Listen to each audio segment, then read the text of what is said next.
This is the true story of Easy Company, the American airborne unit that one book and one television series pulled out of the anonymity of the Second World War and turned into the most recognized small unit in all of military history. This is also the story of the gap between that famous version and the documented record, because on more than a dozen specific points, the legend and the archive simply do not agree. Easy Company was one of hundreds of rifle companies the United States Army fielded across 1944 and 1945. At full strength, it counted roughly 140 men, part of the 506th Parachute Infantry Regiment, part of the 101st Airborne Division.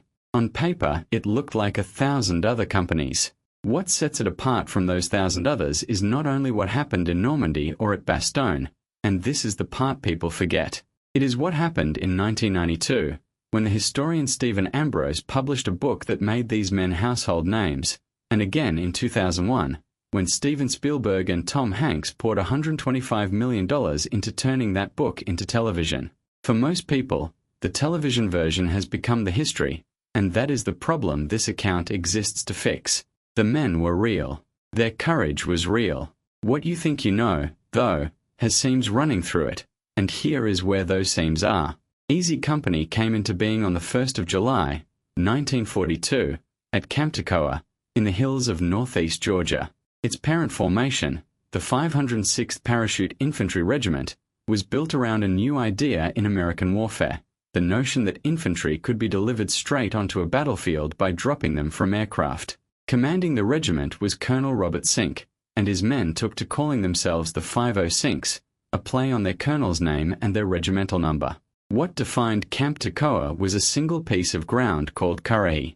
This was a mountain that shot up out of the surrounding country, its summit reaching 1,735 feet, the highest point in Stevens County.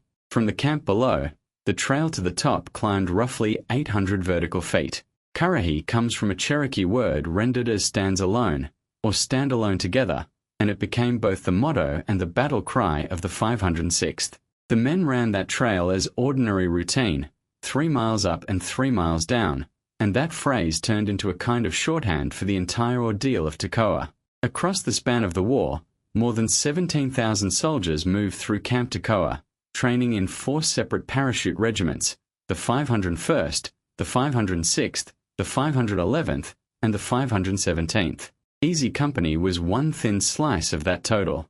At Toccoa, the company stood at roughly 140 men under 7 officers. By the account of the officer who would later command it, Easy was built from 3 rifle platoons and a headquarters section, with each platoon holding 3 12-man rifle squads and a 6-man mortar team, a machine gun tied to each rifle squad, and a 60mm mortar carried by each mortar team. Hold on to that 140-man architecture, because over the next 3 years it would be filled, emptied, and filled again more than twice over. The men who volunteered had a hard, practical reason on top of patriotism. Paratroopers drew jump pay, $50 a month for enlisted men and $100 a month for officers. To see what that meant, set it against a private's base pay in 1942, which ran to only about $21 a month. Jump pay did not merely top up a private's wage. It doubled that wage, and then some. The Airborne was volunteer, it was elite, and it paid. Out of Toccoa, the pipeline ran through jump school at Fort Benning between December 1942 and March 1943, where Easy Company skipped the physical conditioning phase outright, on the grounds that the men were already fitter than the school could make them. From Benning the road led to Camp Mackle, then to Fort Bragg in July 1943, where the 506th joined the 101st Airborne Division, the Screaming Eagles, then led by Major General William Lee. Late in 1943, the division crossed to England, and Easy Company settled into the village of Airborne in Wiltshire to wait for the invasion of Europe. Easy Company's first commander was Herbert Sobel, a first lieutenant who would climb to captain. In the popular version, Sobel is close to a cartoon, a petty, incompetent tyrant whose only job is to make good men suffer. The documented record runs more complicated than that, and the complication matters, because this is the first place the screen and the archive split apart. Sobel was, by almost every account, a hard and unpopular man, relentless in training, punitive in discipline, and clumsy as a tactician in the field, He lost the trust of his own men under simulated combat conditions, and that distrust is real and well recorded. Yet the officer who carried the company into Normandy and far beyond, Richard Winters, later wrote something the television version tends to bury. Winters credited part of Easy Company's success, its hardness, its fitness, its cohesion, to the very brutal standards Sobel drove at Toccoa. The military analyst Mike Hennelly landed on a similar judgment, arguing that Sobel forged the instrument that better officers would later swing. The man the audience is invited to loathe was also, in part, the man who made the company capable of what it later pulled off. Both things hold true at once, and the honest account keeps them together rather than picking the more satisfying one. Friction with Sobel produced one of the most dramatic episodes of the company's life before combat, the near mutiny at Airborne late in 1943. Convinced Sobel would get them killed, most of Easy Company's non-commissioned officers moved to turn in their stripes rather than follow him into battle. The two men named most often as organizers were Sergeant Terence Harris, called Salty, and Sergeant Myron Ranney, called Mike, and both paid for it. Harris was shipped out of the company and later died at Corentin in June 1944. Ranney was busted down in rank. Colonel Sink, unwilling to lose his sergeants on the eve of invasion, yet equally unwilling to leave Sobel commanding men who would not follow him, solved it by moving Sobel out of Easy Company entirely and handing him a parachute training school at Chilton Foliat. Here the accounts fork on mechanics. The television version stages the revolt as a coordinated handover of written resignations passed up to Sink. Winters, in his own memoir, told it another way. He remembered being pulled into the meeting where the sergeants were plotting their move and trying to shut it down, warning them plainly that what they were describing was mutiny, and that Sink would be within his rights to have the lot of them shot. The outline matches in both tellings. The exact choreography does not, and the record never fully settles which version sits closest to what happened inside that room. With Sobel gone, command of Easy Company eventually passed to First Lieutenant Thomas Meehan, who would lead it for only a matter of weeks before the invasion killed him on its opening night. Easy Company dropped into Normandy in the small hours of the 6th of June, 1944, landing on the Cotentin Peninsula somewhere between roughly 10 past 1 and half past 1 in the morning. The jump scattered wide, chaotic, and immediately costly. The aircraft carrying the company command, designated Stick 66 and carrying Lieutenant Meehan, went down under fire with every man aboard killed. In one stroke, Easy Company lost its commander and a full plane load of its men, and command dropped to a lieutenant named Richard Winters. Later that same morning, Winters led the action that would become the cornerstone of the whole Easy Company legend, the assault at Brecourt Manor. A German artillery battery was shelling one of the causeways off Utah Beach, the exit marked Causeway 2, at the exact moment the beach swarmed with landing troops. Leading a small band of Easy Company men, Winters went at the battery. 3 of the guns fell silent under Easy Company directly, and the 4th was taken with help from a dog company group under Lieutenant Ronald Spears, a name that returns later in this story under far stranger circumstances. For this, Colonel Sink recommended Winters for the Medal of Honor, and Winters never received it. The 101st Airborne had been allotted a single Medal of Honor for the entire Normandy campaign, and that lone award went to Lieutenant Colonel Robert Cole for leading a bayonet charge near Corentin. Winters took the Distinguished Service Cross instead, the nation's second highest decoration for valor. Scarcity of the medal, not the size of the deed, decided the outcome. Now the seams start to show, and 3 of them at Brecourt deserve naming with precision. The first is a question of hardware. Nearly every popular account of Brecourt, Ambrose's included, describes the German guns as 105mm howitzers. Winters's own Distinguished Service Cross citation, the official army document describing the action he was decorated for, calls them 88mm. Both figures cannot be literally true, and the record does not cleanly resolve which one is right. When you hear the guns of Brecourt named with confidence as 105s, remember that the Army's own paperwork says otherwise. The second seam is time. On screen, Brecourt runs a matter of minutes, a swift, clean, textbook assault. In reality, the action stretched closer to 2 or 3 hours, and folded in a return trip to the assembly area at Le Grand Chemin to bring up more men and ammunition. That compression works as drama. It fails as history. The third seam is a single shot. In the television version, a soldier fires at a fleeing German and misses. Ambrose's text assigns the moment differently, putting the miss on Garnerer and the kill on Winters. A tiny detail, and yet it is exactly the sort of tiny detail the popular version rearranges without telling you, which is why a careful account has to keep one hand on the source at every step. One further claim about Brecourt needs real care, because it turns up everywhere and it is only half true. You will constantly hear that the Brecourt Manor assault is taught at West Point as a model of small unit tactics. The precise, defensible version of that claim runs narrower than the slogan. What stands on solid ground is this. Brecourt is a formal teaching stop on the United States Army's Normandy Staff Ride, the guided battlefield study run through the Army's own education command, set up as a discrete instructional stand tied straight to Army doctrine on how small units are led in combat.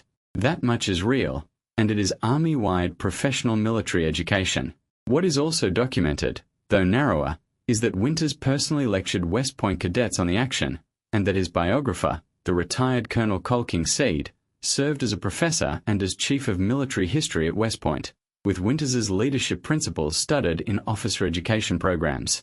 What could not be verified is any standing West Point course catalogue or syllabus listing Brecourt as a fixed case study, and one quiet detail ought to slow any narrator down.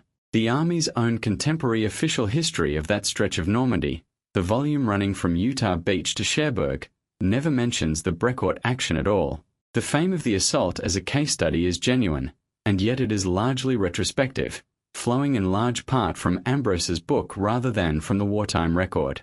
The honest phrasing is that the Army uses Brecourt as a small unit and leadership case study, formally, on its Normandy Staff Ride, and that Winters lectured on it at West Point. The flat claim that it is simply taught at West Point is a compression that outran its evidence. From the drop zones, Easy Company pushed toward Corentin, the town whose capture stitched the American beachheads together, and fought there between the 10th and the 12th of June. By the time the company came off the line in Normandy, the arithmetic of the campaign had caught up with it. The numbers land hard, and they deserve to be given exactly. Easy Company came out of Normandy with 22 men killed, a count that folds in the 17 lost aboard Lieutenant Meehan's downed aircraft, along with roughly 43 wounded. That works out to a casualty rate near 47%. Said another way, of the 139 men who left England on the night of the 5th of June, Winters's own roster tallied only 69 enlisted men and 5 officers still standing when Normandy ended. Inside a single month, the company had been sliced roughly in half. Right here, in the Normandy chapter, lives the single most famous factual error in the whole Band of Brothers story, and it belongs to a soldier named Albert Blythe. In the television series, Blythe is a portrait of fear, a man locked up by combat who slowly wins back his nerve, and the episode closes by telling the audience, in plain text on the screen, that Blythe never recovered from his Normandy wounds and died in 1948. That statement collapses in almost every particular. Albert Blythe recovered. He stayed in the Army after the war. Jumping again as a paratrooper in Korea, he served on into the 1960s, and he died on the 17th of December, 1967, at the age of 44, of a perforated ulcer with complications, while on active duty in Germany. Arlington National Cemetery holds his grave. Even the nature of his Normandy wound comes out wrong on screen, shown as a wound to the neck when the documented injury struck the shoulder. The error did not begin with the filmmakers. It came out of Ambrose's book, and the production carried it forward uncorrected, and so a man who lived more than 20 years past the war, who jumped in a second war, who died in uniform, was buried on screen 2 decades early, in front of an audience of millions with no reason to doubt it.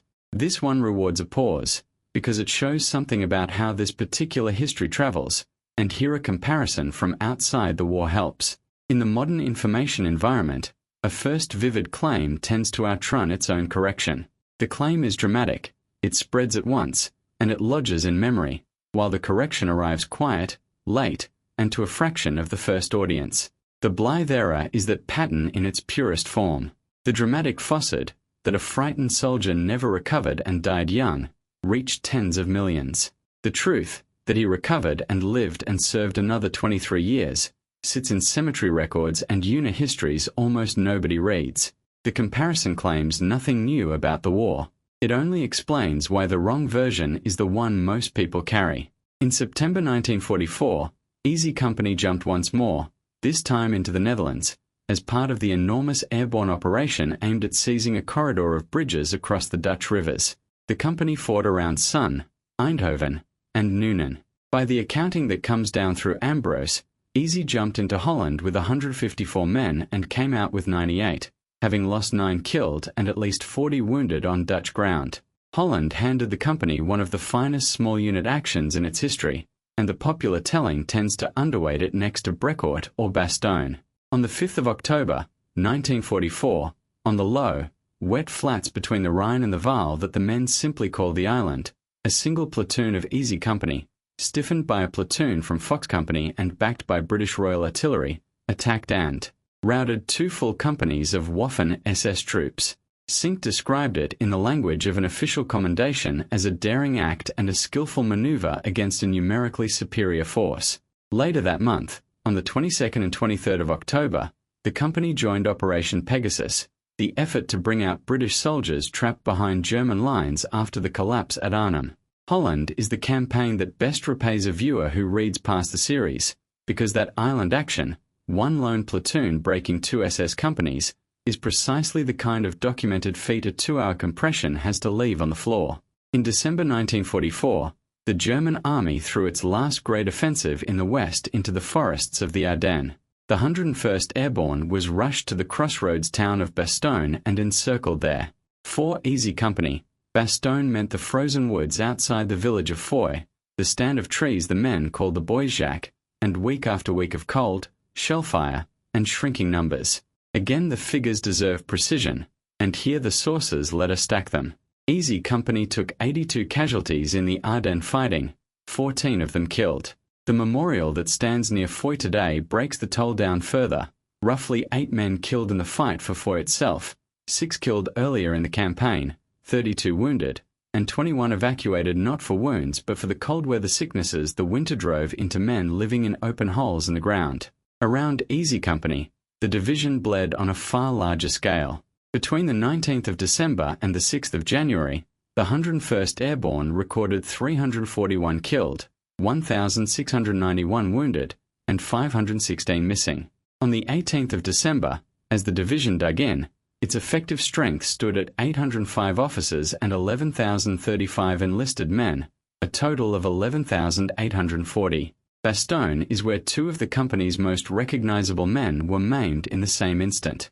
On the 3rd of January, 1945, Staff Sergeant Bill Garnera, the one they called Wild Bill, went out into the open to reach Sergeant Joe Toy, who had been hit, and in doing so was hit himself. Both men lost a leg. Garnera, who already carried a silver star from Brecourt, lost his right leg. Toy, who would come home with 4 Purple Hearts, lost his. The friendship and the shared catastrophe of those 2 men became one of the emotional centers of the whole story, and unlike so much else, this piece stands on firm documentary ground.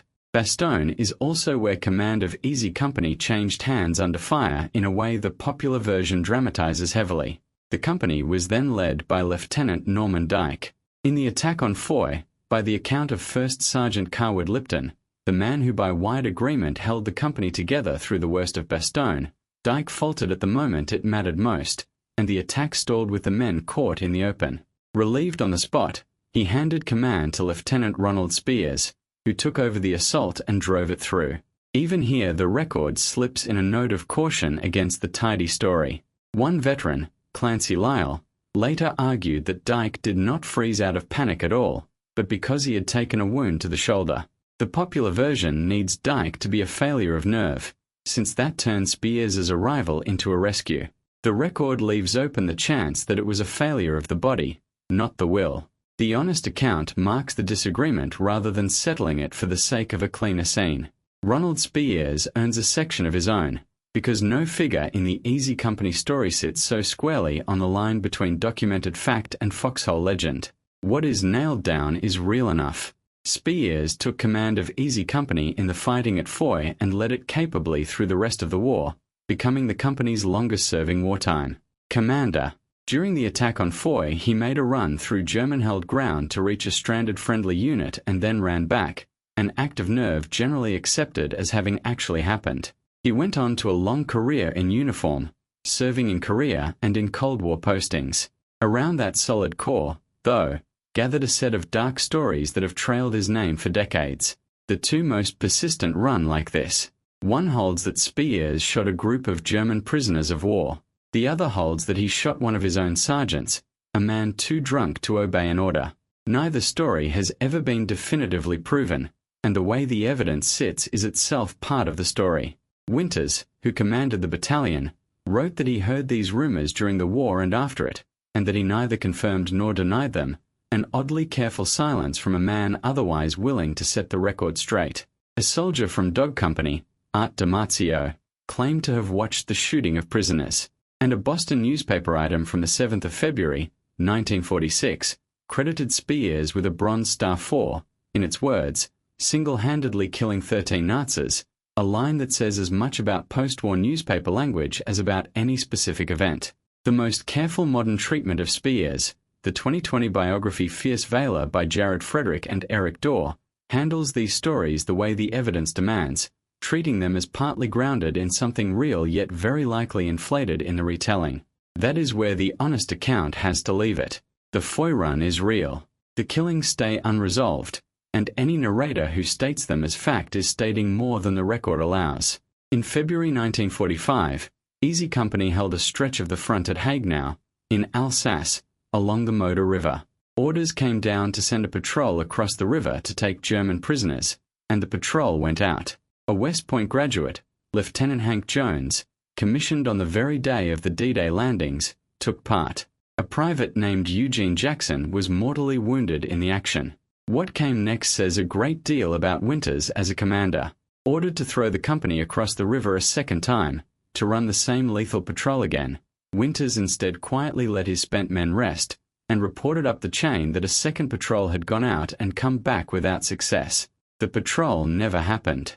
Winters chose the lives of his men over a literal report, and carried the fabrication. The Haguenau chapter also holds one of the more instructive distortions in the whole series, and it turns on the soldier writer David Webster. On screen, and in the narration lifted from Webster's own memoir, Webster and Jones are placed on that first patrol across the Moder. In fact, the company interpreter on the operation was Forrest Guth, and Webster works in the telling as something close to a composite stand-in for a role he did not fully hold.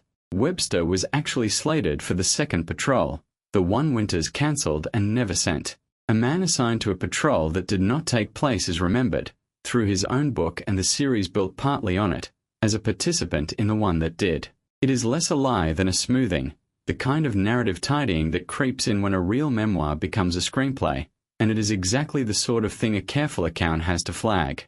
As the war in Europe wound down, Easy Company and the 101st Airborne moved into southern Germany and Austria, and ran into two things that bracket the entire meaning of the war they had been fighting. The first was a concentration camp. Late in April 1945, in the days around the 24th through the 27th, soldiers of the 101st came upon one of the subcamps of the Kaufering complex, part of the Dachau system. What the Airborne found there rests on no legend and carries no dispute. It is the documented core of why the war had to be fought, and the series handles it with the gravity it demands. Men who had spent 3 years being told they were fighting an enemy now stood inside the physical proof of it. The second was the mountain retreat of the German dictator. Early in May 1945, the Americans reached Berchtesgaden and the cluster of buildings tied to Germany's head of state, the Berghof, and the mountaintop structure known as the Eagle's Nest. In the popular telling, Easy Company arrives as conquerors at the very summit of the enemy's world, first into the dictator's own area, and it makes a powerful image, the ordinary rifleman of Toccoa standing inside the fallen leader's mountain house. The image is powerful, and the specific claim beneath it is disputed. Other accounts credit the American 3rd Infantry Division and the French 2nd Armored Division with reaching Berchtesgaden first, followed by the 1st Battalion of the 506th, with Charlie Company prominent in the arrival. The clean statement that Easy Company alone captured the Eagle's Nest does not hold up against the record. What holds up is that Easy Company was among the American units that reached the German leader's retreat in the war's final days. The precise order of arrival is contested, and the triumphant simplicity of the screen version papers over a more crowded reality. The war in Europe ended on the 8th of May, 1945. Easy Company moved to Zell am See, in Austria. On the 30th of November, 1945, the company was inactivated in France. The instrument forged on Currahee 3.5 years earlier was set down. Before turning to the men and to the mythmaker, the numbers as a whole deserve a stop, because the numbers themselves have been used to tell a story, and the story they tell depends entirely on how you count. Roughly 140 men made up Easy Company at Toccoa. Across the war, 366 men served in its ranks, as replacements arrived to fill the places of the killed, the wounded, and the transferred. The war cost the company 49 men killed. Now watch how those same figures can be made to say opposite things. Because 366 men passed through a formation designed to hold about 140, the company's cumulative casualties, killed and wounded together, ran well past 100% of its standing strength, which is a true and often quoted way of showing how thoroughly the company was ground down and rebuilt. Take the same raw numbers, though, and divide the 49 killed by the 366 who ever served, and you get a death rate of about 13%, a figure that makes the company sound barely touched. Both calculations use real numbers. Both are arithmetically correct, and they leave completely opposite impressions, because the second one buries the lethality by choosing the largest possible denominator, counting men who joined late against deaths that had already happened. This is not only a point about one company, it is a point about how any number can be honest and misleading in the same breath, depending on what it is measured against, and here is the second and last place where stepping outside the war helps. A single headline statistic, an average, a rate, a total, can be technically accurate and still steer a listener straight to the wrong conclusion, purely through the choice of what sits underneath the division line. The casualty arithmetic of Easy Company is a small, grim lesson in that larger truth. The comparison adds no new fact about the war. It only explains why the same three numbers can make the company look devastated or nearly spared, and why the careful listener always asks what the percentage is a percentage of. The Band of Brothers story is, in the end, a story about specific human beings, and the record lets us say who several of them actually were, past the versions the screen fixed in memory. Richard Winters, born in 1918, is the spine of the whole account, the platoon leader who took the company on D-Day and climbed, step by step, from second lieutenant through first lieutenant, to acting company commander on the 6th of June, to captain that July, to battalion executive officer, and finally to major commanding the 2nd Battalion of the 506th by early 1945. He carried the Distinguished Service Cross from Brecourt for the rest of his life, and he died on the 2nd of January, 2011, at the age of 92. Lewis Nixon, born the same year as Winters, ran the battalion's intelligence and stood as Winters's closest friend, a man from money who wrestled badly with alcohol during the war and after it. Winters, well placed to judge, called him the best combat officer he saw under fire. Carwood Lipton, the first sergeant who by common consent held Easy Company together in the frozen woods at Bastogne, was later commissioned as an officer. Bill Garnerer and Joe Toy, the two sergeants who lost their legs in the same moment on the 3rd of January, carried their war home in the most literal way a man can. Donald Malarkey, who earned a Bronze Star and served one of the longest stretches of continuous combat of anyone in the company, lived until 2017. Eugene Rowe, the medic whose war went into keeping other men alive at Bastogne, lived until 1998. Floyd Talbot, a respected non-commissioned officer, left behind one of the most moving documents in the whole record, a post-war letter to Winters calling him his ideal, the greatest soldier he could ever hope to meet. Lynn Compton, known as Buck, a UCLA athlete before the war, went on afterward to a public life most viewers never learn about, working as a prosecutor on the case that followed the assassination of Robert Kennedy, and later serving as a California appellate judge. David Webster, born in 1922, was the Harvard-educated rifleman whose memoir, Parachute Infantry, published after his death in 1994, became one of the core primary sources for the whole story. Webster's own end came strange and quiet. He was lost at sea while shark fishing off Santa Monica on the 9th of September, 1961. His body never recovered. Two of the men need the same flag the campaigns did, because their screen portraits break from the record in ways that deserve stating plainly. The first is Joseph Liebgott. In the book and the series, Liebgott comes across as Jewish and, in the closing text, as a post-war San Francisco taxi driver. The record runs murkier and, honestly, unresolved. Family accounts and the available records point to Liebgott being raised Roman Catholic, and most accounts have him becoming a barber after the war, his family having run a barbershop rather than driving a cab. At the same time, a thread of genealogical evidence, including his mother's maiden name of Zimmerman, has been read as a hint of possibly hidden Jewish ancestry, and his own comrades were certain he was Jewish, perhaps because they took his Austrian-German dialect for Yiddish. Here the truth is simply not settled, and the responsible move is to say so rather than pick the tidier version. The second is Sobel again, whose fuller and more sympathetic record was laid out at the start, and who stands as the story's first and clearest case of a man the screen flattened. Colonel Robert Sink, the regimental commander who ran the whole enterprise from Toccoa to Austria, lived until 1965, and the story of the men carries a final date. The last surviving officer of Easy Company, Ed Shames, died on the 3rd of December, 2021, at the age of 99. The last surviving member of Easy Company of any rank, Bradford Freeman, died on the 3rd of July, 2022, at the age of 97. With Freeman's death, the living memory of Easy Company passed entirely into the record, which is exactly why the accuracy of that record now matters more, not less. None of this fame exists without one man, and that man is a problem the honest account cannot walk around. Stephen Ambrose, who lived from 1936 to 2002, wrote the 1992 book that made Easy Company famous, and Ambrose's reliability as a historian became, in the years around his death, a serious and public question. The charges are specific. In 2002, Ambrose was accused of plagiarizing the historian Thomas Childiss's book Wings of Morning inside his own book The Wild Blue. Forbes magazine then documented similar unattributed borrowings across other Ambrose works, including material in Crazy Horse and Custer, and passages in Citizen Soldiers pulled from Joseph Borkowski's Beyond the Beachhead and from John Campbell's The Men of Company K separately.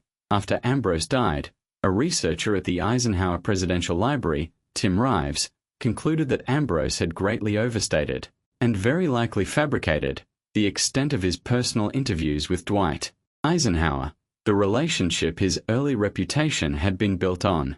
These controversies do not aim directly at Band of Brothers, which drew heavily and genuinely on interviews with the surviving veterans, men alive to read what Ambrose wrote about them and to object if it came out wrong.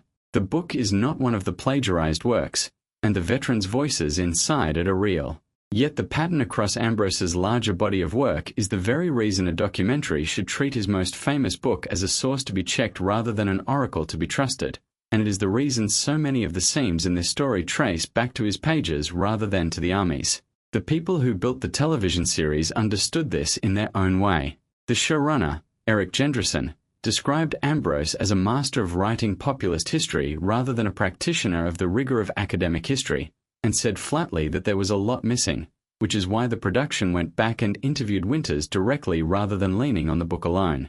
And the veterans themselves pushed back where the portrait wronged them. Buck Compton, in his own memoir, objected to the way his moment of breakdown at Bastogne had been dramatized, writing that he did not believe he had been clinically shell-shocked in the way the screen suggested, even while praising the larger intent of the production. That is the model for how to hold this story, admiration, and correction together, from the men who were actually there. There is a broader criticism too, and it deserves naming without overstating it. The Band of Brothers framing, the Shakespeare that hands the story its title and its emotional key, has been criticized for romanticizing one elite company and, in doing so, flattening the grimmer, less heroic experience of the ordinary infantry who made up the vast bulk of the war. That is an interpretive argument rather than a factual one, and it can sit alongside real respect for the men. The company was extraordinary. It was also one company among thousands, and the frame that lifted it up necessarily left the others in shadow. The scale of what Ambrose's book set in motion deserves stating in hard figures, because the legend of Easy Company is also, plainly, one of the most successful pieces of historical storytelling ever produced. The book, titled in full Band of Brothers, E Company, 506th Regiment, 101st Airborne, From Normandy to Hitler's Eagle's Nest, came out from Simon & Schuster in 1992. 9 years later, in 2001, it became a 10-part television series, produced for HBO by Steven Spielberg and Tom Hanks through their companies, in partnership with the BBC. The series aired between the 9th of September and the 4th of November, 2001. Its budget climbed to roughly $125 million, about $12.5 million per episode, a figure that earned it a place in Guinness World Records as the most expensive television miniseries made to that point, with a further $15 million poured into marketing. Tom Hanks himself directed the 5th episode, titled Crossroads. The recognition matched the spending. At the Primetime Emmy Awards held on the 22nd of September, 2002, the series drew 20 nominations and won 7, including the award for Outstanding Miniseries and for Outstanding Directing, and it took a Golden Globe as well. In a choice that shaped how millions absorbed the history, each episode opened with the testimony of the real Easy Company veterans, their faces shown, their names held back until the very end of the series, so that a viewer met the old men first as anonymous voices and only afterward learned which of the young soldiers on screen they had once been. The legend earned monuments as well as ratings. On the 6th of June, 2012, a bronze statue roughly 12 feet tall, sculpted by Stephen Spears and funded by a private foundation, was dedicated at St. Marie de Morne, near Utah Beach, as the Richard Winters Leadership Monument. The detail that best captures Winters is that the monument, at his own insistence, honors not him but all the junior officers of the United States who led men on D-Day. A replica of it was later dedicated in his home region of Pennsylvania in 2015. There was even an attempt to correct the medal. In 2005, a member of Congress introduced legislation to upgrade Winters's Distinguished Service Cross to the Medal of Honor. The Army held that the Distinguished Service Cross had been the right award, and the upgrade never came. Winters kept the medal handed to him for Brecourt, and the argument over whether it should have been higher became, itself, one more layer of the legend. The men of Easy Company were exactly as brave as the legend says, and that part needs no correction. They ran Currahee until it broke them and made them. They jumped into the dark over Normandy. They held the frozen woods at Bastogne with a fraction of their number, and 49 of them never came home. Nothing in the record chips away at any of that. What the record does is more useful than chipping away. It draws a clean line between the courage, which is true, and the smoothing, which is not. Albert Blythe lived to 1967 and jumped in a second war. The guns at Brecourt are called 88mm by the Army's own citation and 105 by nearly everyone else. Herbert Sobel helped build the very company that came to despise him. Ronald Spears made a run that was real and carried rumors that were never proven. Easy Company stood among the units that reached the German dictator's mountain, not the lone conqueror of it. And the man who made them all famous was a historian whose other work would not survive close inspection. The reason this matters is simple, and it sharpens now that the last of them is gone. While the men themselves were alive, they were the correction. They could sit for the cameras and say what was true and what was invented. Bradford Freeman, the last of them, died in the summer of 2022, and with him the living witness closed. From here forward, the only thing standing between the real Easy Company and the version a screenwriter finds convenient is the record itself, kept honestly, seams and all. The company that trained on a mountain called Stand Alone Together earned a truer memorial than a smooth one, and that truer memorial is the harder, more accurate story of who they actually were.